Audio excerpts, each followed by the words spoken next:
Saudara kasih Tuhan, selamat datang di gereja kita, dan saya percaya kita datang ke tempat ini nih tentunya punya begitu besar kerinduan untuk menyembah Tuhan.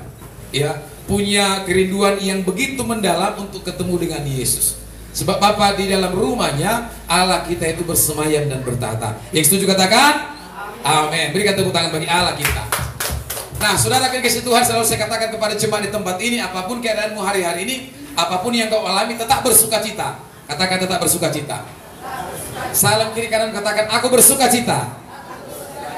Pandang wajahnya sekali lagi. Aku bersukacita. Haleluya, amin. Karena orang yang hidup di dalam Tuhan akan nampak dari wajahnya bahwa dia begitu bersukacita, bahwa dia memiliki damai sejahtera yang benar-benar dan sesungguhnya daripada Tuhan. Sehingga keadaan dunia ini yang membuat kita lesu, lemah, yang membuat kita tidak fokus kepada Tuhan, itu akan sirna. Sebab apa? Kita berbahagia dan kita sungguh-sungguh melakukan apa yang Tuhan firmankan kepada kita. Amin. Siapa yang sudah di sini tidak ketemu selama 1 bulan dengan saudaranya yang lain? Tidak ada 1 bulan ya, ada berminggu-minggu, tetapi puji Tuhan mungkin karena ada banyak pekerjaan, ada banyak meraih rezeki, tentunya hari ini kita bisa bertemu kembali semuanya karena kebaikan Tuhan. Amin. Saya kalau melihat kebaikan Tuhan itu terkadang tidak tahan, saudara. Karena apa? Tuhan itu begitu baik bagi kita. Amin. Saya bilang tadi sama Pak Heru di belakang, kalau Ibu Vivi datang, Ibu Bonga datang, kalau Opung Fani datang, kalau yang lain-lain datang, ini tempat sepertinya memang gak muat. Benar gak? Gak muat, saudara. Makanya di dalam Rasul berkatakan, mungkin ini namanya nubuatan, pekerjaan Tuhan di tempat ini begitu besar. Kita tidak tahu tahun depan apakah Tuhan kirimkan puluhan atau ratusan orang ke gereja kita. Ya, kita tidak tahu. Nah, yang kita perlu tahu dan mau saya beritahu kepada saudara adalah persiapkan dirimu untuk melayani pekerjaan Tuhan. Saya percaya, saudaraku, saya juga seorang pekerja. Saya mikir-mikir kemarin waktu bawa kendaraan. Ya, bagaimana kalau cari Tuhan ini kita samakan seperti cari uang dalam bekerja? Ada nggak di sini seorang karyawan yang sedang cari uang untuk anak istrinya berani terlambat datang ke tempat pekerjaan? Nggak ada yang berani. Ada nggak seorang karyawan yang bekerja untuk keluarganya, ya, melanggar peraturan-peraturan dalam sebuah perusahaan? Nggak ada yang berani. Nanti pasti akan kena evaluasi, kemudian kena warning daripada mandornya dan pimpinannya. Amin. Itu pekerjaan di dunia. Nah, bagaimana kalau cari uang ini, ya, kita lakukan, ya, mencari Tuhan seperti cari uang? Setuju nggak kira-kira? Sebab apa? Sebab sebenarnya Allah atau Tuhan yang kita layani sebenarnya pemilik hari ini dan hari esok. Amin. Tetapi kalau memang karena sebuah pekerjaan yang tidak bisa kita tinggalkan, ya, ibadah juga adalah biasa. Tetapi saya sebagai hamba Tuhan selalu mengingatkan jemaat Tuhan, sekalipun kita bekerja, mari terus kita ingat akan kebaikan Tuhan, akan hubungan kita dengan Tuhan, supaya terus jangan sampai putus. Amin. Yang kedua, hubungan dengan sesama kita dalam pertemuan-pertemuan ibadah jangan sampai putus. Amin. Hanya anak-anak Tuhan, hanya murid-murid Kristus yang bisa saling menopang satu dengan yang lain. Jangan sampai orang yang tidak percaya menolong saudara kita yang percaya. Ini berat, karena yang saya tahu, orang yang hutang budi itu pasti sulit untuk menghilangkan budi yang diterima dari orang. Makanya saya katakan Bapak Ibu, jangan sampai kita di sini berhutang budi kepada orang, apalagi orang yang tidak percaya kepada Yesus. Ya, nah saudaraku, beberapa waktu yang lalu saya ada di Kota Duri. Di Kota Duri, saudaraku, saya duduk ketika saya sudah tinggalkan mobil di di Toyota karena di servis. Kemudian teman saya bilang gini, "Bang, ayo kita ngopi." Jadi kami ngopi di kedai kopi, ya. Nah, kami duduk bertiga, saya, Wahyu, dan kemudian ada orang HR-nya, Ibu Leni. Kita makan, dan tiba-tiba saudaraku ada seorang bapak yang tua renta, umur 72 tahun, duduk di samping saya, saudara. Duduk di samping saya, kemudian dia SKSD. Sudah tahu SKSD? Oh, memang semua anak-anak milenial di sini, ya. Ya, kemudian dia bilang begini, "Marga apa?" Saya lupa. Ini Karena saya biasa di kedai kopi minum kopi, saya pikir ini sama dengan ini domba yang saya tahu, tapi beda orang. Saya pikir akan saya kerjain ini Bapak. Tapi Roh Tuhan berbicara jangan. Karena apa? Saya hamba Tuhan. Saya bilang saya akan sebut marga yang lain. Tetapi saya bilang saya Buta Galung. Kenapa Mak? Saya pura-pura lupa dan lain sebagainya. Nah sebenarnya Bapak ini lapar. Sebenarnya Bapak ini belum makan. Ya, tua renta umur 72 tahun. Saya nggak sebut marganya ya, karena adik sama, saudara, dengan anak-anak Tuhan. Jadi nggak usah. Nah, kemudian Bapak ini sok kenal, sok cerita bagaimana partuturon, bagaimana ya hubungan dia dengan marga saya, dengan marga teman-teman saya, dan satu lagi salah. Dibilang dia orang Batak, rupanya bukan orang Batak. Nah itu SKSD. Saya bilang salam kenal aman. Kemudian kita lanjutkan sarapan karena makanannya minum sudah ada.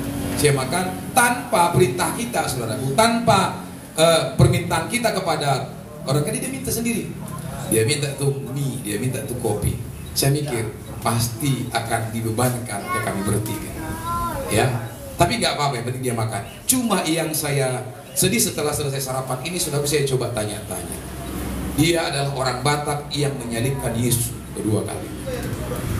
Dia adalah orang Batak yang dulunya hidupnya memilih tindakan keputusan yang tidak tepat, sehingga pada masa tuanya dia begitu sengsara. Dia punya cucu 21 orang, anak 5. Ya, pada waktu itu ketika dia salah mengambil keputusan, katanya, kemana nantulang aman? Nantulangmu itu dulu pernah berbuat jahat, dibawa sebuah kejahatan ke rumah, akhirnya aku tinggalkan dan kubawa anak-anak. Terus apakah Amang menunggu kesetiaan daripada inang itu untuk dia berubah? Apa yang terjadi? Tidak. Saya menikah dengan orang yang tidak mengenal Tuhan. Jadi sekarang apa yang menjadi kepercayaan Amang? Apakah Amang masih percaya kepada Yesus? Dia bilang tidak lagi. Saya bilang, ya ini tegas saya bilang kepada dia, pantasan Amang menderita. Pantasan Amang di masa tua sengsara. Pekerjaannya mengumpulkan kara-kara, karton-karton di jalanan. Ya, saya bilang jangan salibkan lagi. Nah, istri yang kedua itu juga meninggalkan dia. Jadi saya pikir-pikir sebenarnya bukan istri pertama yang bermasalah, tapi sebenarnya engkau juga yang bermasalah. Karena apa? 2 istri meninggalkan dia. Ya, yang pertama tadi katanya, tapi kalau kita analisa belum tentu istrinya juga berbuat jahat. Ya kan? Nah ini saudaraku keputusan yang salah. Bagaimana pengharapan itu, bagaimana Yesus itu tidak lagi di dalam hidupnya. Ya, dia tidak lagi mengutamakan Kristus di dalam hidupnya. Dan saudaraku ketika itu terjadi, jangan sampai salah keputusan. Ketika itu terjadi saudaraku, maka efeknya itu akan kita terima. Amin. Biarlah kita ini menderita karena Kristus. Jangan saudaraku kita menderita karena apa? Karena dosa kita. Kalau orang misalnya masuk penjara karena mencuri, orang masuk penjara karena berbunuh, itu salah saudara. Jangan bilang ini penderitaan dari Tuhan. Enggak begitu. Amin. Konsepnya tidak seperti itu. Nah saudaraku, saya pesankan karena tadi Tuhan ingatkan, jangan sampai mengambil keputusan di masa mudanya. Amin. Ingat bahwa kita ini juga nanti tua. Kalau Tuhan izinkan sampai 80 sampai 100 tahun. Ya, kita bakal tua, saudara. Nah, ambil keputusan hari ini yang benar. Mengasihi suami, mengasihi istri, ya mengasihi anak-anak yang kita suami-suami. Ya, keputusan itu di tangan kita. Jangan sampai salah. Jangan karena emosi sesaat, saudaraku, keluarga kita ini hancur berantakan. Ya, saya pikir-pikir bapak tadi, tulang tadi, kalau masa tuanya dia meninggal atau meninggal sakit, kira-kira siapa yang urus? Dia bilang dia tinggal di sebuah rumah hanya sebatang kara. Saya bilang Tuhan, saya tidak mau seperti ini. Hari ini saya mengambil keputusan yang tepat, mencari Tuhan, melayani Tuhan, dan hidup seturut dengan kehendak Tuhan. Amin. Ya, jemaat Tuhan di tempat ini, harapan saya seperti itu. Sebagai pemimpin, sebagai hamba Tuhan, tetap ya apapun persoalan pergumulan hidup kita, tetap cari Tuhan. Ya, tetap lihat Tuhan, tetap pandang Tuhan, saudara. Ya, semua ini kita punya pergumulan, kita punya masalah. Tapi apapun itu tetap kita mengandalkan Tuhan, jangan tinggalkan Tuhan. Kita ini semua masih muda-muda. Ya, Opung Bintang juga masih muda. Karena yang tua itu 70 tahun ke atas, ya kan? Kata Alkitab. Ya, Mazmur 37. Kita masih muda-muda. Apalagi yang di bawah 60, di bawah 70 tahun. Ya, mulai sekarang saudaraku, latih diri kita beribadah, latih diri kita melakukan firman Tuhan, latih diri kita berdoa, supaya kita nanti seperti olahragawan. Olahragawan itu, saya nonton kemarin pertandingan ginting melawan orang Denmark, Eriksen, saudaraku, itu dia juara 1. Eriksen itu peringkat 1 dunia di International Badminton Federation, di IBF.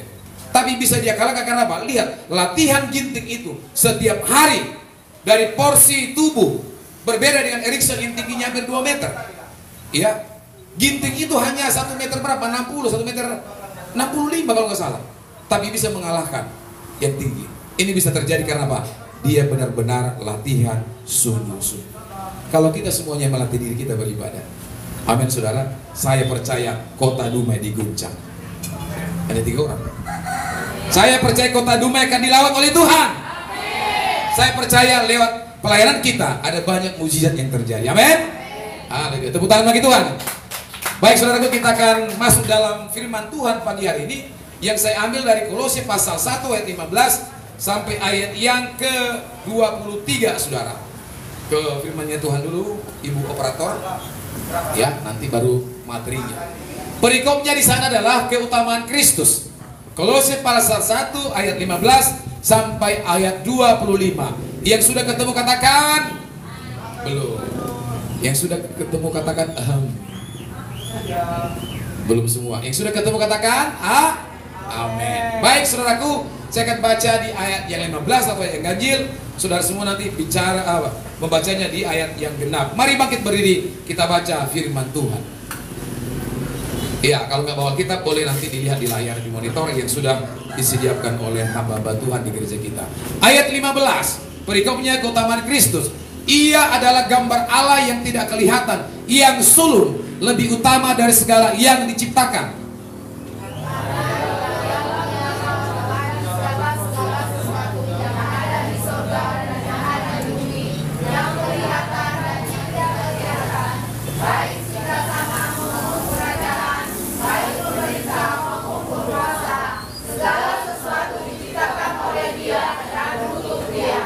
Ia ada terlebih dahulu dari segala sesuatu, dan segala sesuatu ada di dalam Dia. Dialah kepala tubuh, Dia itu jemaat, Dialah yang sulung yang pertama bangkit dari antara orang mati, sehingga Ia yang lebih utama dalam segala sesuatu. Karena seluruh kepenuhan Allah berkenan diam di dalam Dia. Dan oleh Dia Ia memperdamaikan segala sesuatu dengan dirinya, baik yang ada di bumi maupun yang ada di surga, sesudah Ia mengadakan perdamaian oleh darah salib Kristus. Juga kamu yang dahulu hidup jauh dari Allah dan yang memusuhinya dalam hati dan pikiran, seperti yang nyata dari perbuatanmu yang jahat, sekarang diperdamaikannya di dalam tubuh jasmani Kristus oleh kematiannya, untuk menempatkan kamu kudus dan tak bergelap dan tak bercacat di hadapan. Bersama-sama ayat 23 saudaraku. Sebab itu kamu harus bertekun dalam iman, tetap teguh dan tidak bergoncang, dan jangan mau digeser dari pengharapan Injil yang telah kamu dengar dan yang telah dikabarkan di seluruh alam di bawah langit, dan yang aku ini Paulus telah menjadi pelayannya. Yang setuju katakan amin. Silakan duduk Bapak Ibu dalam hadirat Tuhan. Nah saudaraku, perikop atau tema khotbah kita atau firman Tuhan saat pagi hari ini adalah hidup mengutamakan Kristus. Katakan hidup mengutamakan Kristus. Nah, saudara yang dikasih Tuhan, utama atau dalam bahasa Inggris disebut main, tentunya tidak ada duanya. Ya. Utama itu adalah tidak ada duanya. Artinya satu-satunya sebagai orang Kristen, sebagai orang percaya, kita di dalam hidup kita ini, hidup percaya kita ini haruslah mengutamakan Kristus. Amin. Nah, kenapa kita mengutamakan Kristus, saudara? Ya, karena Allah itulah yang menciptakan kita. Karena Allah itulah yang menjadi penyelamat kita. Karena Allah itulah yang memberikan kita hidup dan memberikan kita berkat-berkatnya berkelimpahan. Karena Dialah yang rela menjadi manusia supaya kita semuanya dimuliakan. Amin. Jadi dalam hidup kita sebagai orang Kristen tidak ada yang lain. Setiap hari kita harus mengutamakan Kristus. Katakan kiri kananmu, mengutamakan Kristus? Iya. Nah, saudara dikasih oleh Tuhan, ya, beberapa waktu yang lalu dikatakan muncul pengajaran bahwa Yesus tidak memiliki kesetaraan dengan Bapa, ya, tidak memiliki kesetaraan dengan Bapa. Ini pengajaran yang salah. Saya mau tahu dan saya mau dengar dari jemaat Tuhan di tempat ini. Menurut saudara, apakah Allah Bapa, apakah Allah Anak, apakah Allah Roh Kudus setara dengan Bapa? Apakah 30 menit setara atau tidak? Setara. Yang tidak bilang setara siapa? Yang tidak setara siapa? Ya, yang jelas sudah sini. Ya, beberapa waktu yang lalu muncul pengajaran bahwa Yesus tidak memiliki kesetaraan dengan Bapa. Ya, hanya ya Yesus adalah Allah minor dan lebih rendah dari Bapa dalam hakikat. Tentu pengajaran ini tidak alkitabiah. Jadi kalau ada orang berkata, ya, saudara dengarkan pengajaran berkata bahwa Allah, Yesus dan Bapa itu tidak setara, itu adalah pengajaran yang tidak alkitabiah. Amin. Artinya apa? Tidak sesuai dengan kebenaran firman Tuhan.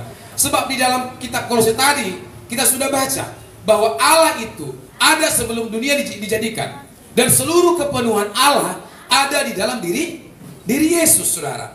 Nah, karena di ayat yang lain di dalam kebenaran firman Tuhan, ya, saudaraku, dikatakan bahwa Allah itu juga memiliki kesamaan dalam hakikat dengan Bapa sendiri. Ya, dikatakan dalam Yohanes pasal 5 ayat 18b. Tetapi juga karena ia mengatakan bahwa Allah adalah Bapanya sendiri, dan dengan demikian menyamakan diri dengan Allah. Ya, di dalam bahasa Yunani dikatakan di sini, saudaraku, dia touton malon ezoton auton hoi laudali apokenai hoi o manon eluen das sabaton alkai patera idion elegan ton deon ison heoton poidon deteo. Ya, ini harus banyak belajar bahasa Yunani, ya. Logatnya masih belum pelafalannya. Nah, saudaraku, menyamakan diri di dalam Yohanes 5 ayat 18b itu dalam bahasa Yunani disebut ison. Ya, ison itu diterjemahkan dengan bahasa Indonesia bahwa Yesus berkata-kata dalam Yohanes ini, itu dia sedang berkata begini, bahwa saya ini, Yohanes, bahwa saya ini, murid-muridku adalah identik dengan apa? Allah. Identik dengan siapa? Bapa di sini, saudara. Jadi kalau ada pengajaran berkata Allah itu minor tidak sama dengan Bapa, ini pengajaran sesat. Biasanya ini adalah orang-orang dari saksi Yehova, para bidat, atau pengajaran-pengajaran sesat yang lain. Jadi iman orang Kristen, iman percaya kita sesuai kita berkata apa? Bahwa Allah itu, Bapa itu setara dengan Yesus dalam hakikat. Jadi kalau kita mengenal Allah Tritunggal, saudaraku, bukan berarti Allah kita tiga. Bukan berarti Allah kita berbeda dari dalam seperti kasta-kasta. Ya bukan, ya. Tapi Allah kita itu satu di dalam hakikat. Nah, saudara kasih Tuhan, ya, jangan percaya dengan pengajaran-pengajaran. Makanya kemarin minggu lalu khotbah ini berseri, ya. Makanya disiplinlah dalam pengajaran. Amin. Supaya apa? Ketika kita mendengarkan kabar-kabar buruk, kabar-kabar hoax, kita tidak gampang, ya, sehingga kita nanti stres. Ini gimana, kata si A, kata si B begini. Enggak. Sama kemarin tentang perpuluhan, bingung kan? Dari GSK itu begitu dia pergi ke Israel, ya, ziarah rohani, kemudian dia ketemu dengan rabi-rabi itu, orang-orang Yahudi di tembok ratapa, ditanya, apakah hari-hari orang Israel masih percaya perpuluhan? Rabi itu bilang, oh tidak. Ya kan? Nah, itu dia pegang pulang ke Indonesia, kemudian dia buat podcast, ya kan? Dia bahas ini. Oh, tidak relevan lagi sekali di perpuluhan. Siapa bilang? Ya, kenapa rabi-rabi itu didengar? Karena kenapa didengar rabi-rabi? Karena mereka pun tidak percaya kepada Dia tidak percaya kepada Yeshua HaMasyiah. Makanya ketika saudara sebut Yeshua HaMasyiah, mereka marah kalau di sana. Iya kan? Jadi harus sesuai dengan Alkitab ini. Alkitab ini ada perjanjian lama, ada perjanjian baru. 66 kitab. Ini satu kesatuan. Ya, tidak boleh dipisah-pisah. Jadi jangan didengar, sehingga ada jemaat Tuhan, orang karismatik, orang GB, nggak lagi memberikan persepuluhan. Karena mengikuti pengajaran yang sesat tadi. Tidak lagi memberikan persembahan. Ini banyak ini. Coba lihat di podcast-podcast itu. Ya kalau saya ikuti, aduh, haleluya lah. Tapi biarlah Tuhan yang menjadi hakim. Amin. Jadi saudaraku, kita harus disiplin di dalam pengajaran supaya kita mengenal Allah kita dengan benar. Karena kitab Hosea berkata begini, ya, umatku akan binasa kalau tidak mengenal Allah. Jadi kita harus kenal Allah, harus tahu. Karena besok saudaraku, ketika kita pulang ke surga, mungkin akan ditanyakan, siapa juru selamatmu? Siapa yang kau sembah? Dan semua pengajaran-pengajaran yang kita terima sesuai dengan kebenaran kita akan mungkin ditanya. Nah kalau kita nggak tahu, nah kira-kira bagaimana aksesnya masuk? Ya, saya juga sampaikan ini di gereja-gereja lain tentang penyembahan. Karena penyembahan di gereja kita ini memang betul-betul penyembahan, memberi hidup ini untuk Tuhan. Ya, bukan saya berkata penyembahan di gereja lain salah, bukan. Tapi yang kita pahami, yang dituntun Roh Kudus, penyembahan seperti itu. Menyembah berkata-kata, bermazmur bagi Allah. Makanya saya harus kata kepada jemaat Tuhan di tempat ini, yuk nyembah Tuhan. Ya, yang belum dikarunia Roh Kudus nggak apa-apa, nyanyikan saja puji-pujian. Terima kasih Tuhan, Engkau baik. Bahasa Batak juga boleh. Mau lihat ya Tuhan di Sude Basami, di Dongani Hohami, di Sigalum Ari. Mau bahasanya juga boleh. Itu penyembahan. Ya, karena nanti tugas orang-orang percaya dan para orang-orang kudus dan para malaikat itu di surga katanya adalah apa? Kata firman Tuhan, memuji menyembah Tuhan siang dan malam. Nah kalau kita gak biasa melatih diri kita menyembah Tuhan di dunia ini, nanti sampai di surga bingung.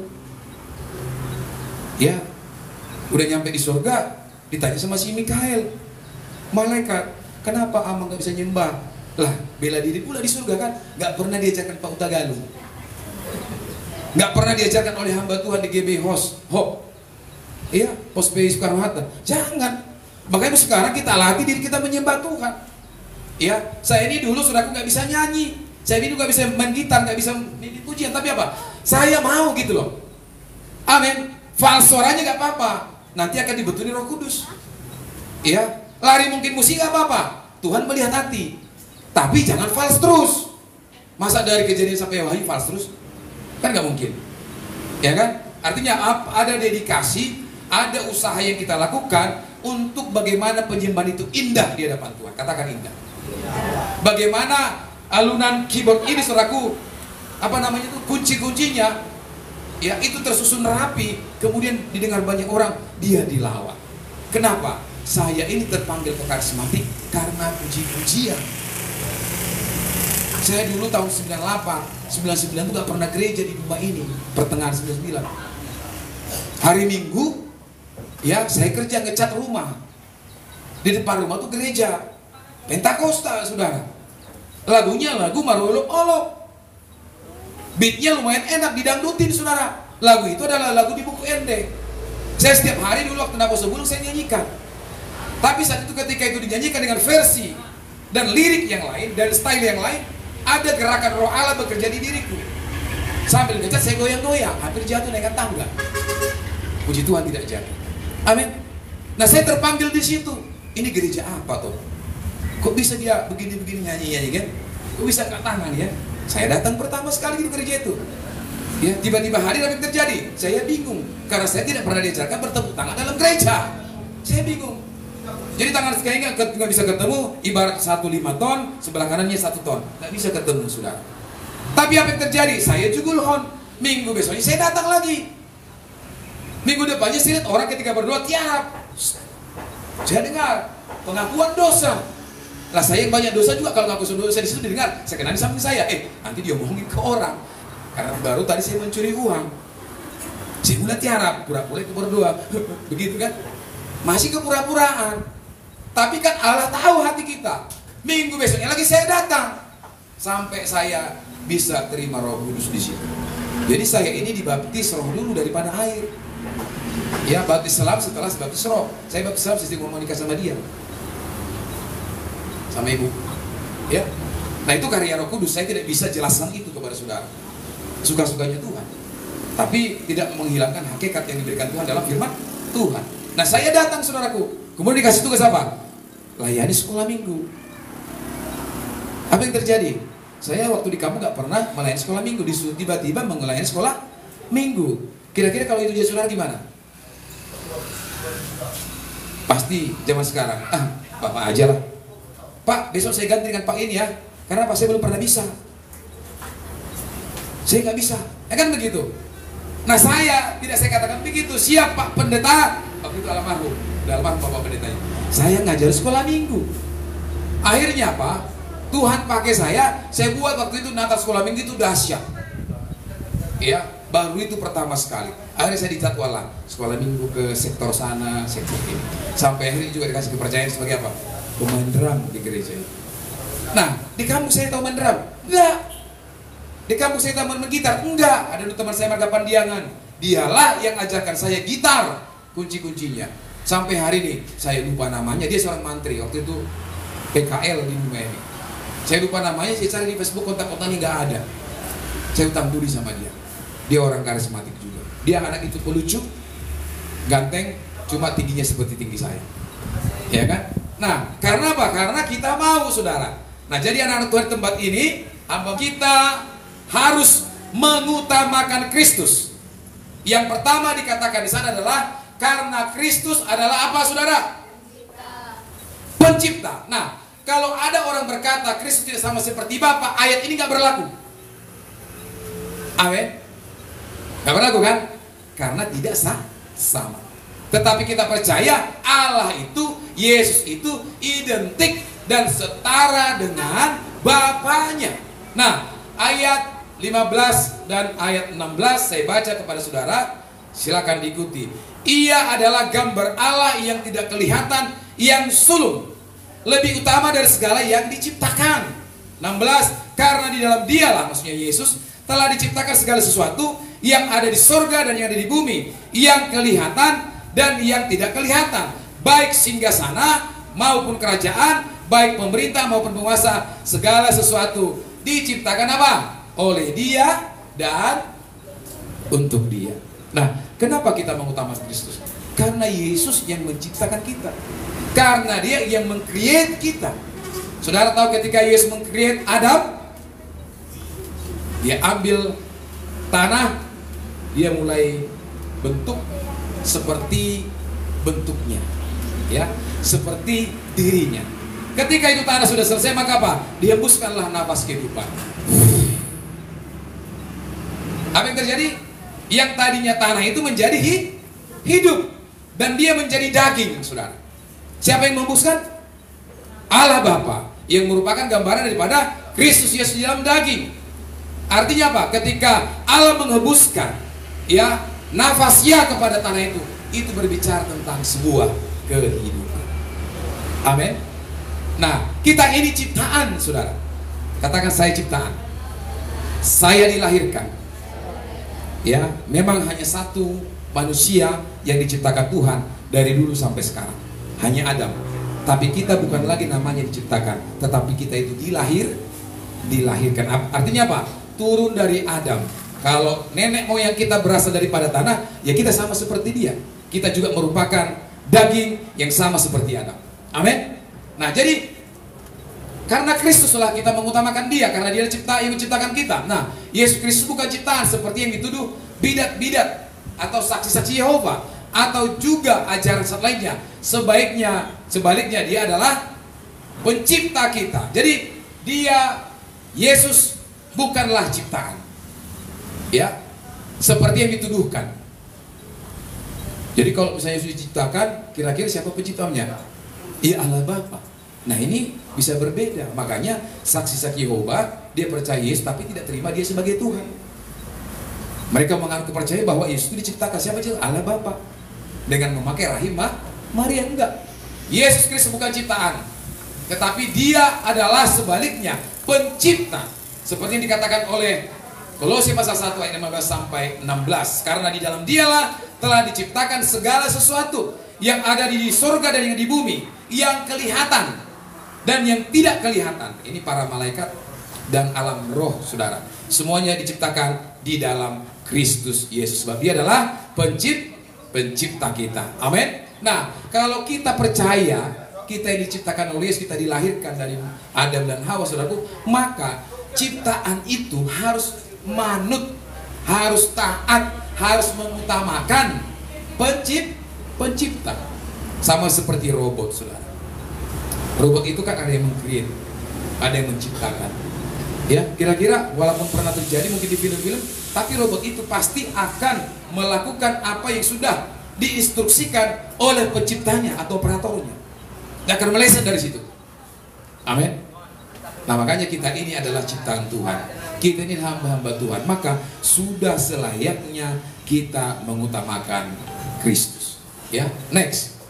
Nah, di dalam Kristus ciptakan segala sesuatu yang di surga dan yang di bumi, yang kelihatan dan lain sebagainya. Nah, saudara kekasih Tuhan, Yesus adalah Sang Firman yang telah terlibat sejak penciptaan alam semesta. Ya, jadi Yesus sesuai dengan Yohanes 1 ayat 1, dia sudah terlibat sejak proses awal penciptaan. Nah, kalau saudara ikuti diskusi yang menarik tentang kegalahan Yesus, saudara akan ketemu ayat ini. Ya, makanya orang yang tidak ngerti keteritunggalan Allah, dia tidak paham. Dia akan bertanya, di manakah Yesus pada ketika Allah menciptakan langit dan bumi dan segala isi? Ayat-ayat sudah jelas. Ya, ada Yesus hadir, ada di situ Allah Bapa hadir, ada juga Roh Kudus hadir. Sebab ada ayatnya begini, kemudian Roh Allah melayang-layang di atas permukaan air. Ada Allah di situ hadir, ada Yesus hadir, ada Roh Kudus yang hadir pada saat proses penciptaan sejak awal. Itu iman Kristen. Jadi jangan saudara gampang nanti diombang-ambingkan. Di mana? Di mana Yesus hadir? Makanya kalau ingin belajar Alkitab harus ngerti dulu keteritunggalan Allah. Ya, harus ngerti dulu itu. Siapa tiga pribadi dalam satu hakikat itu? Harus ngerti dulu. Ya, orang Kristen juga banyak nggak ngerti ini, saudara. Makanya gereja kita harus memperlengkapi anak-anak Tuhan. Ya, jadi keteritunggalan Allah tidak pernah berbicara tentang tiga Allah, tapi berbicara tentang satu kesatuan atau Allah yang echad, Allah yang satu dengan tiga pribadi yang berbeda. Amin. Jadi Yesus itu setara dengan Allah Bapa.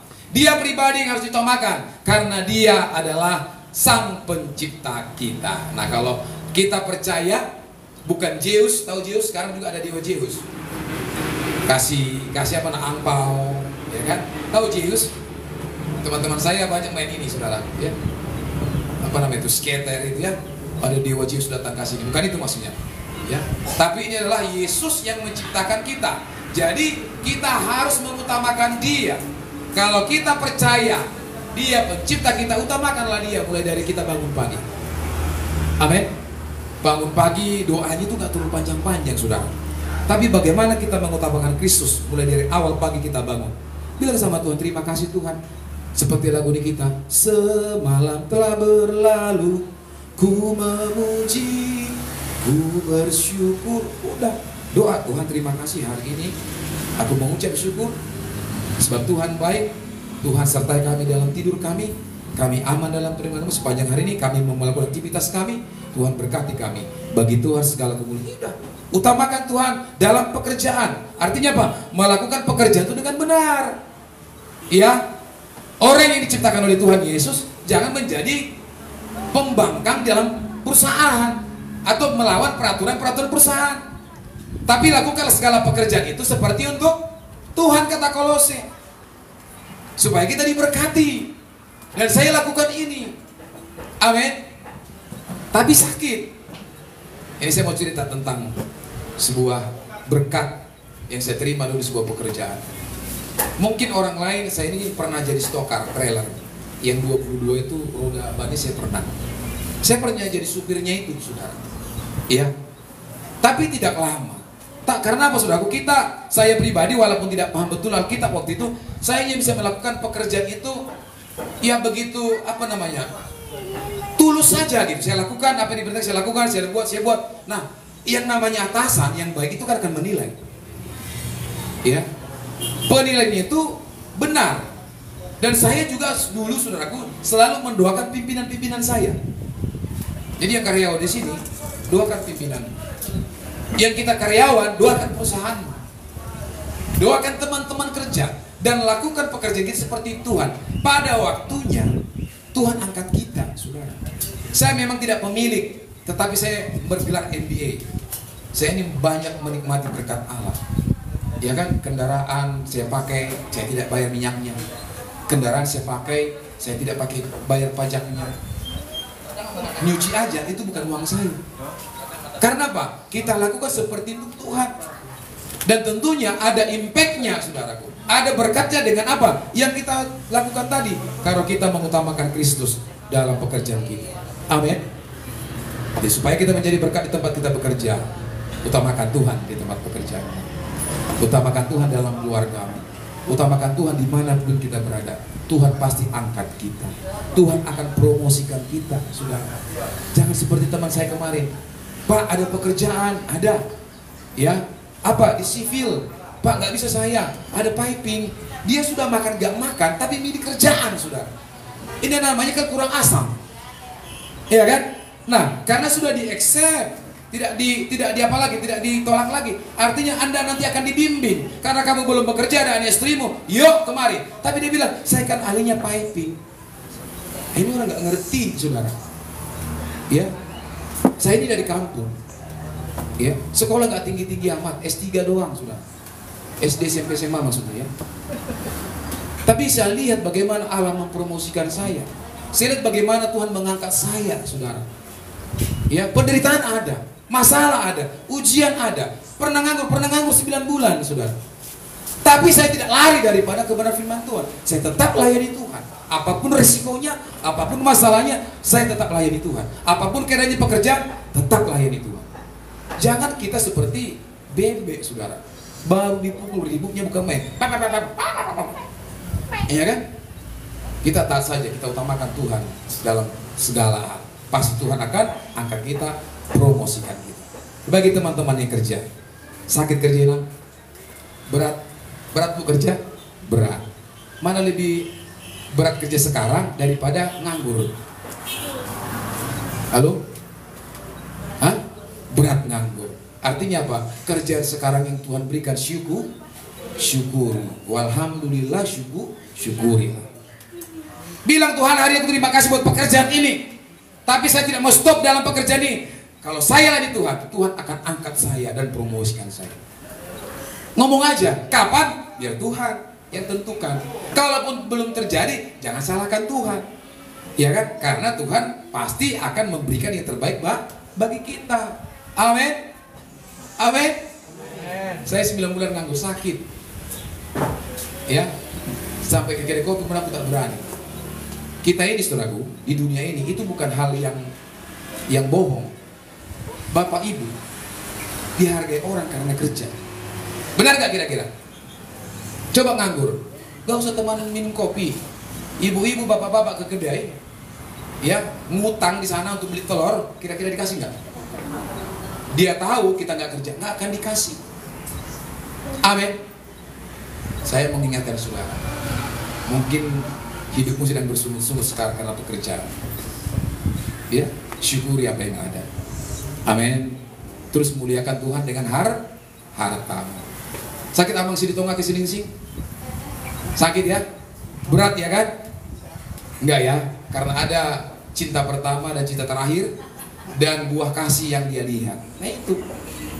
Saya juga kalau bilang ngapain? Tapi kadang-kadang kita mau dimarahin, kita menderita di dalam pekerjaan karena apa? Ada anak, ada istri yang kita mau hidupi, kan begitu. Atau sebaliknya ada suami yang dihidupi. Ya, ada anak-anak juga, bukan suami yang dihidupi, suami yang dibantu. Karena memang suami istri harus bekerja supaya cepat beli mobil. Haleluya. Amin. Ya, saya sebagai hamba Tuhan berdoa, Bapak Ibu semua punya mobil, punya rumah. Amin, saudaraku. Ya, cepat Tuhan berkati dengan berkat-berkatnya. Next, yang ketiga. Nah, mengapa kita harus mengutamakan Kristus? Yang kedua adalah karena Kristus, karena Allah kita itu adalah Allah yang kekal. Yesus sudah ada terlebih dahulu dari segala sesuatu, karena dia tidak berawal dan tidak berakhir. Sebelum Abraham ada, dia sudah ada.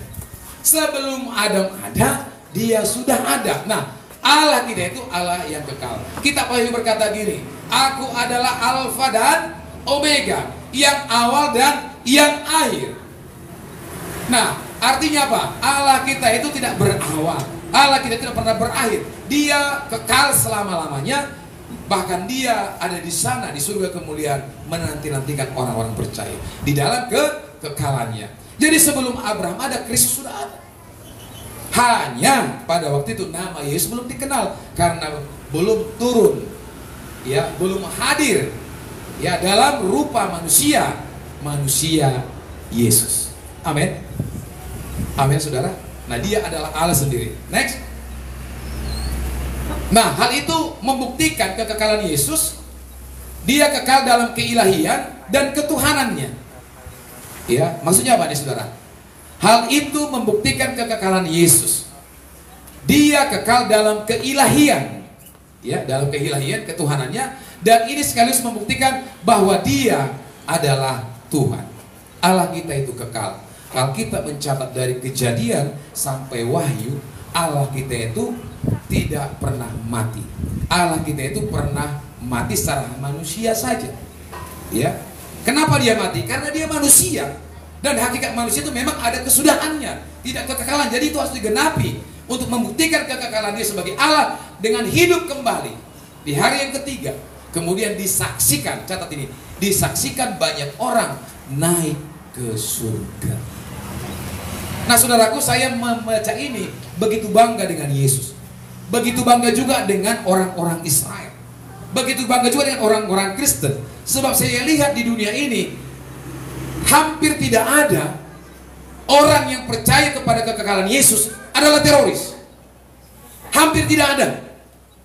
Yang jahat mungkin ada, karena itu jelas tidak mengikuti firman Tuhan. Ya, artinya apa? Dulu memang ribut antara Katolik dengan Protestan.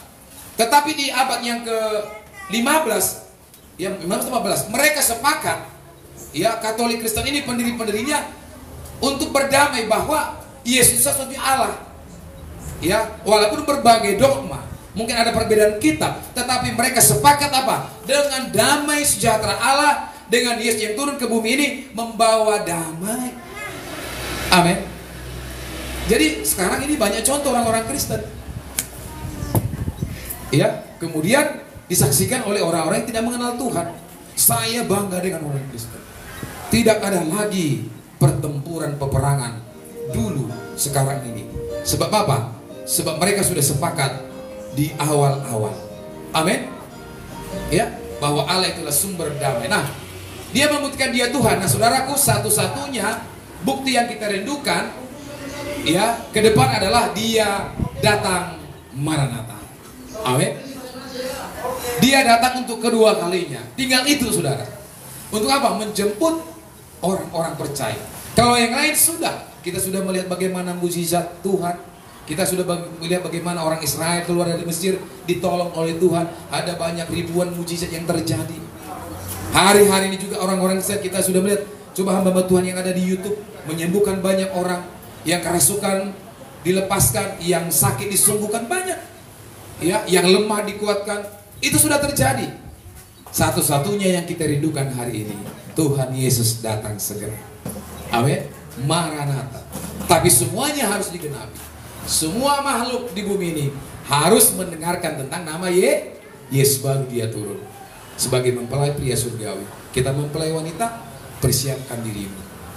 Ya, jangan menjadi wanita 5 orang wanita bodoh itu, tapi jadilah 5 orang wanita yang bijaksana, yang selalu mempersiapkan minyak dalam buli-buli. Ketika pengantin itu datang, apinya tetap menyala. Amin. Ketika Yesus datang, kita tetap menyala bagi Tuhan. Tuhan dapati kita setia, ya, tidak menduakan Tuhan, ya, tidak hidup dalam ketidaksetiaan. Amin. Ya, jadi Yesus adalah pemilik hidup yang kekal itu sendiri. Karenanya dikatakan bahwa dia yang pertama bangkit dan menang atas maut. Pernah saudara baca di dalam Alkitab selain Yesus yang pertama bangkit? Ada? Ada?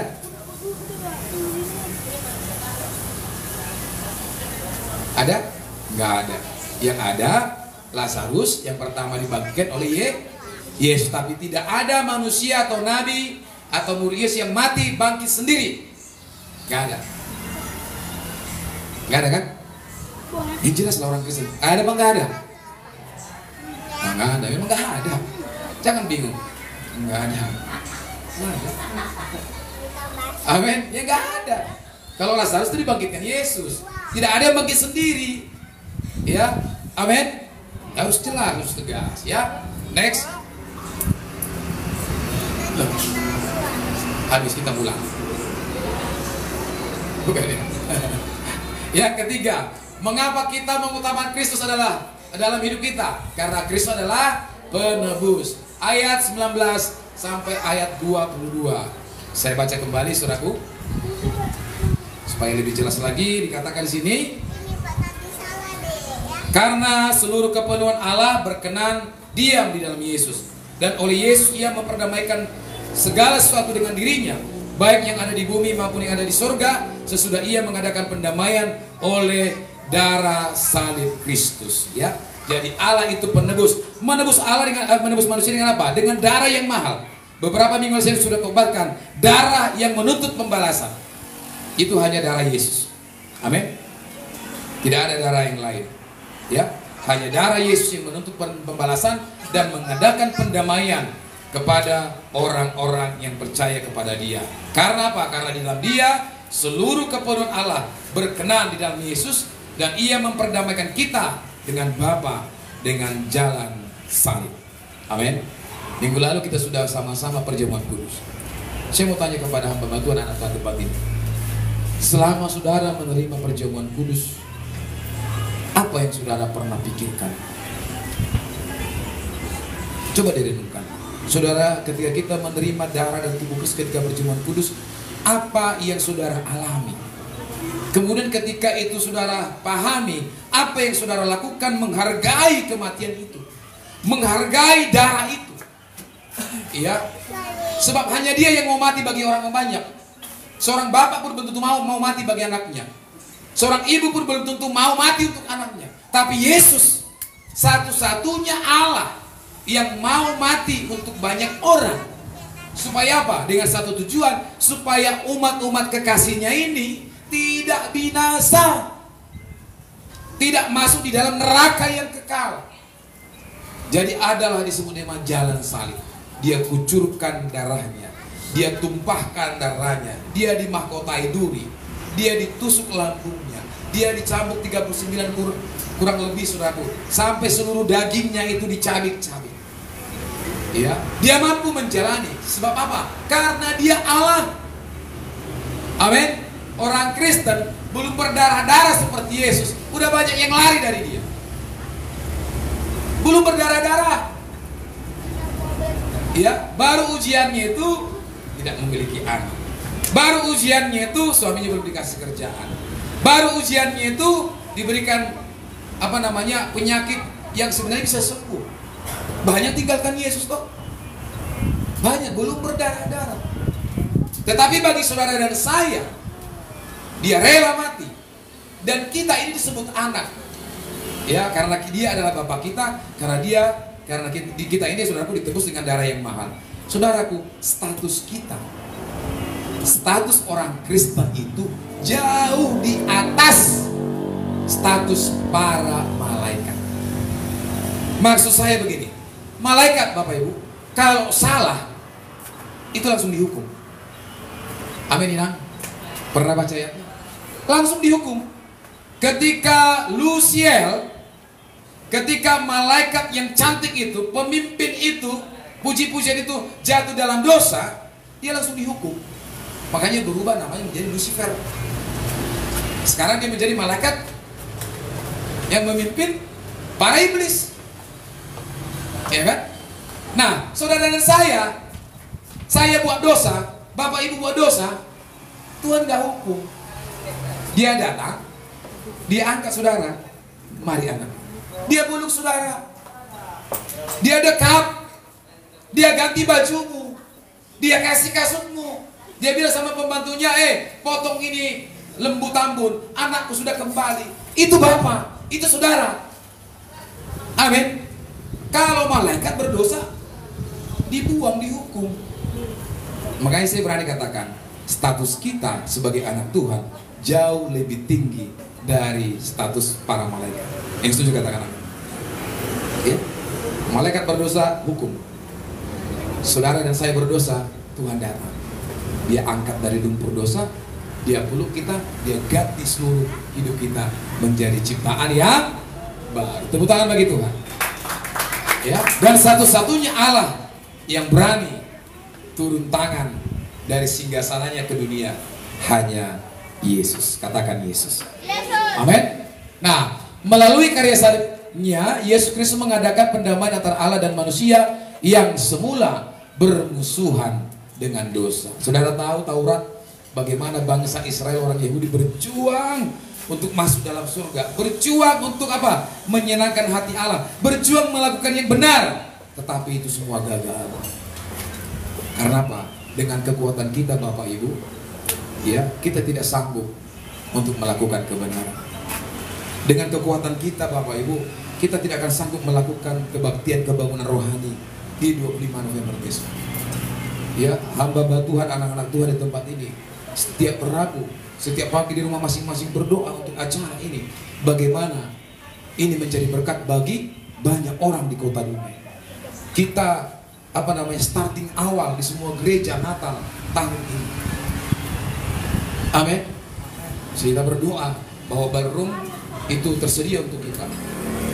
Kalau mungkin diizinkan menambah dikit, nggak apa-apa, demi kemuliaan Tuhan. Saya percaya kita tidak akan miskin. Tapi harus ada negosiasi yang kita lakukan yang standar, yang sesuai dengan norma-norma yang ada berlaku di dalam manajemen mereka itu. Amin saudara. Mari topang terus pelayanan ini. Ya, hidup kita ini hanya untuk Tuhan. Hidupku menggenapi firman-Mu, tanda mukjizat sertai tiap langkahku. Nah saudaraku, saya percaya mukjizat itu akan mengikuti langkah-langkah pelayanan kita. Saya rindu, kita ini sudah banyak Bapak Ibu. Mari bergandengan tangan, kita utamakan Kristus untuk pelayanan kita, mukjizat akan terjadi. Nah, kita sudah planning 25 November, jangan sampai ada yang tidak datang. Ya, saya cancel 25-26 pekerjaan saya. Ya, untuk kemudian bagi nama Tuhan. Kalau saya sebagai pemimpin teman meng-cancel, saudara harus cancel juga. Amin. Saudara akan alami berkat-berkat Tuhan. Bagi Tuhan jangan hitung-hitungan. Kalau aku kasih 100.000, berapa Tuhan mau kasih? Jangan. Itu rentenir, saudara.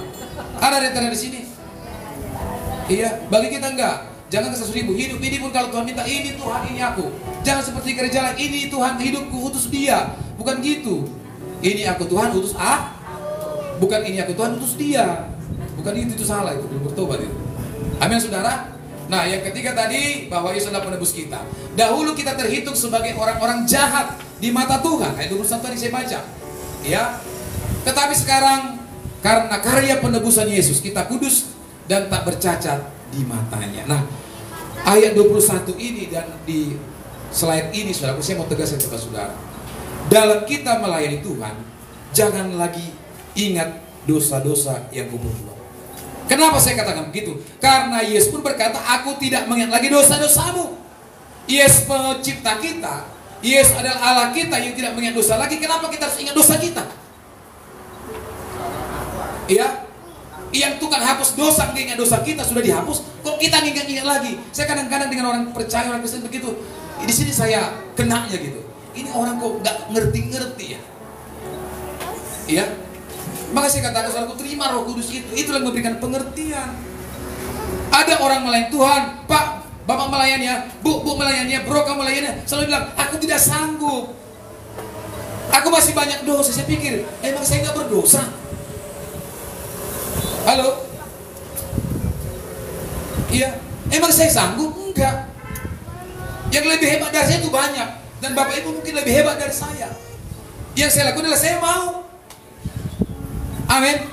Nah, harus kita tahu ini saudaraku. Karena kita sekarang ya sudah terima karya penebusan Yesus.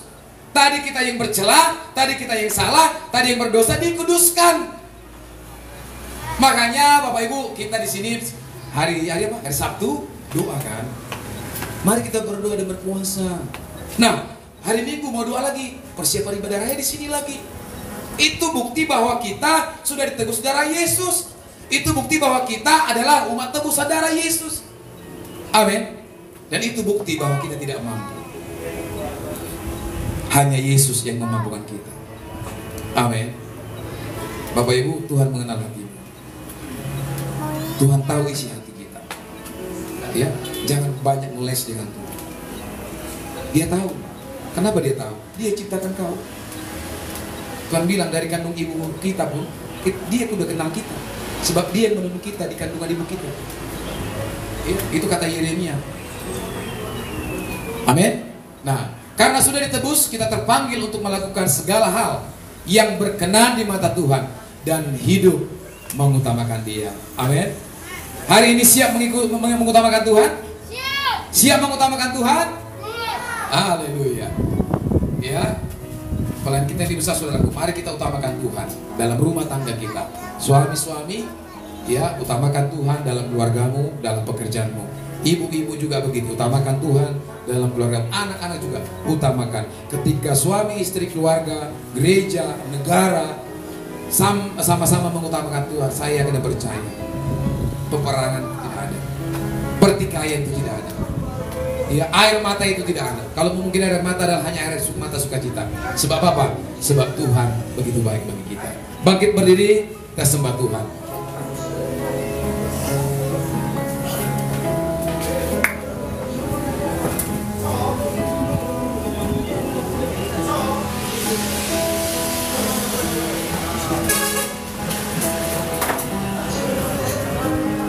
Baik, kita bangkit berdiri saudaraku dalam hadirat Tuhan, tetap dalam hadirat Tuhan. Saya mengajak saudara pagi hari pada siang hari ini bersama-sama menyembah Tuhan. Orang yang mengutamakan Tuhan akan memberi hidupnya bagi Tuhan. Orang yang mengutamakan Tuhan, dia akan buka hatinya, hidupnya, lidahnya untuk menyembah Tuhan.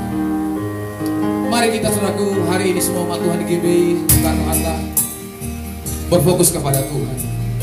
Biar mata kita fokus kepada Dia. Haleluya. Terima kasih Tuhan. Apa yang sudah Kau nyatakan lewat hamba-Mu di tempat ini, biar sama-sama kami tangkap ya Tuhan. Biar sama-sama kami terima. Agar kami semua menjadi anak-anak-Mu, umat-umat-Mu yang takut akan Engkau Bapa. Haleluya. Mari angkat puji kepada Tuhan.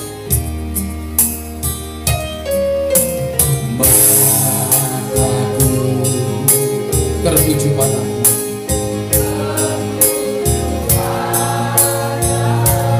Segenap hidupku kami serahkan kepadamu sebagai yang utama dalam hidup kami. Bimbing